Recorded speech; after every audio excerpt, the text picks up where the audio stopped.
तारीख 2 जून 2025 11 दिवसांपासून बेपत्ता असलेला राजा रघुवंशीचा मृतदेह एका दरीत सापडला।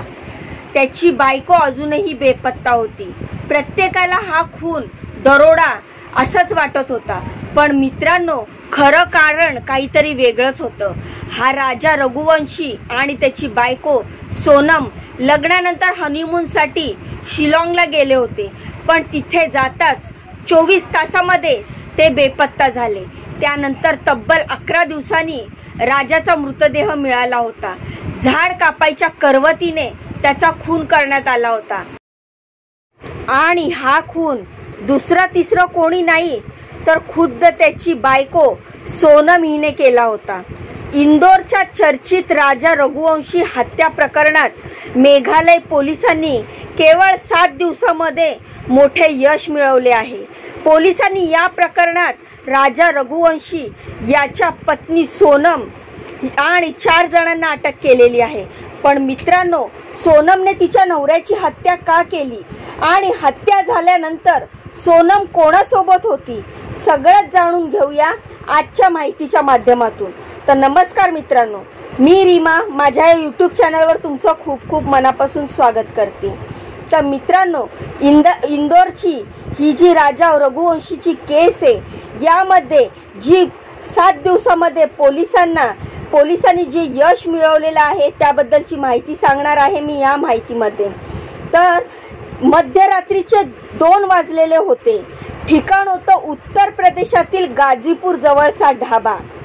मध्यरात्रीचे 2 वाजलेले होते आणि उत्तर प्रदेशातील गाजीपूर जवळचा ढाबा, तिथे रात्री एक तरुणी फिरत होती।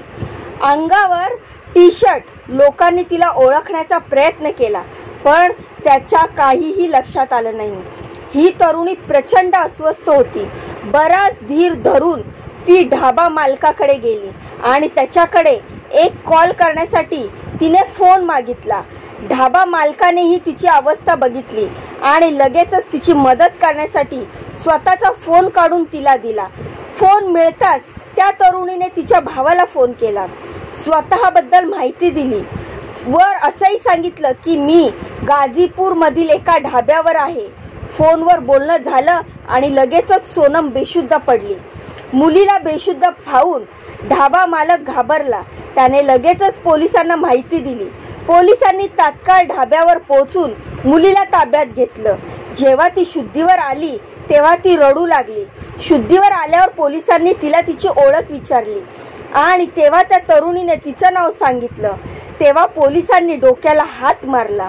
तर मित्रांनो, या तरुणीचं नाव होतं सोनम रघुवंशी। 11 मे 2025ला इंदोरमध्ये ट्रान्सपोर्टचा राजा, बिझनेस असणाऱ्या राजा रघुवंशीचं लग्न सोनम बरोबर झालं होतं। प्रथम दोघेही गुवाहाटीला पोहोचले। तिथे त्यांनी कामाख्या देवीचं दर्शन घेतलं। त्यानंतर दोघांनी शिलगंगाला जाण्याचा प्लॅन बनवला। त्यांनी घरच्यांनाही माहिती दिली आणि त्यानंतर 23 मेला ते दोघेही मेघालयातील शिलाँगला पोहोचले। पण तिथे आल्यावर आपल्यावर कुठलं संकट ओढावणार आहे याची राजाला तसूभरही कल्पना नव्हती। 23 मे पासून सोनम आणि राजाचा कुटुंबाशी संपर्क तुटला। 24 मे रोजी दोघांचेही फोन बंद होते। अनेक प्रयत्न करूनही संपर्क होऊ शकला नाही। तेव्हा सोनमचा भाऊ गोविंद आणि राजाचा भाऊ विपिन शिलाँगला पोहोचले आणि पोलिसांसोबत शोध सुरू केला। पण मेघालयात सुरू असलेल्या सततच्या पावसामुळे शोध मोहिमेमध्ये खूप अडथळा येत होता। त्यामुळे प्रकरणाकडे सुरुवातीला पोलिसांनी अपघात म्हणूनच पाहिलं। मात्र 28 मे रोजी पोलिसांना त्याचा काही पुरावा सापडला। राजा आणि सोनम ज्या होमस्टेमध्ये थांबले होते तिथे पोलिसांनी शोध घेतला असता त्यांचं सामान, बॅग इत्यादी आढळून आलं।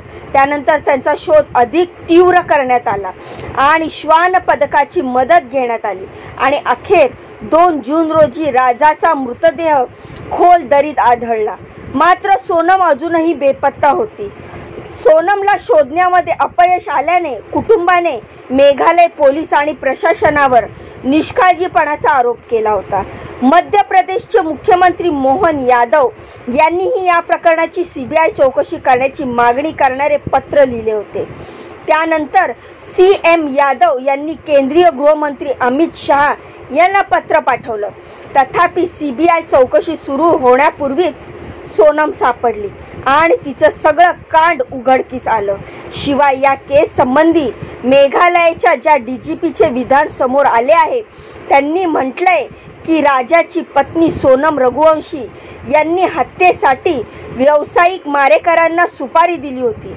पण मित्रांनो, सोनमनेच आपलं कुंकू आपल्या हाताने का पुसलं या प्रश्नाचं उत्तर आहे राज कुशवाहा।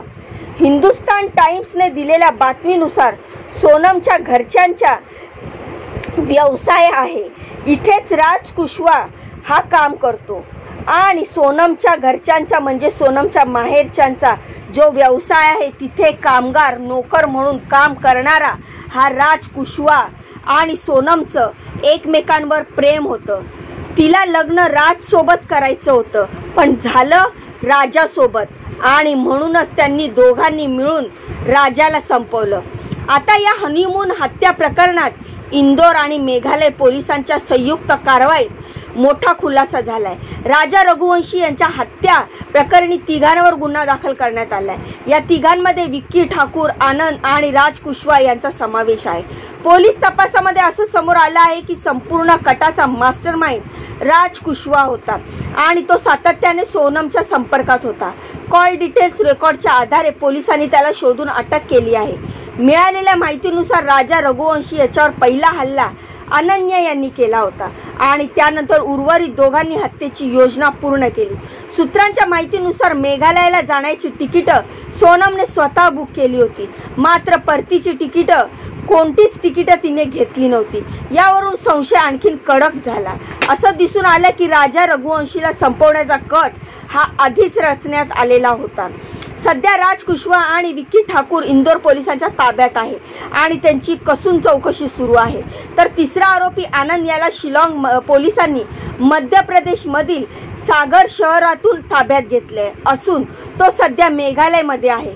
पोलिसांनी तिघांच्या भूमिकेचा आणि त्यांच्या आपसी कटकारस्थानाचा तपास सुरू केलेला आहे। यासाठी कॉल रेकॉर्ड्स, लोकेशन डेटा आणि इतर तांत्रिकचा वापर सध्या केला जात आहे।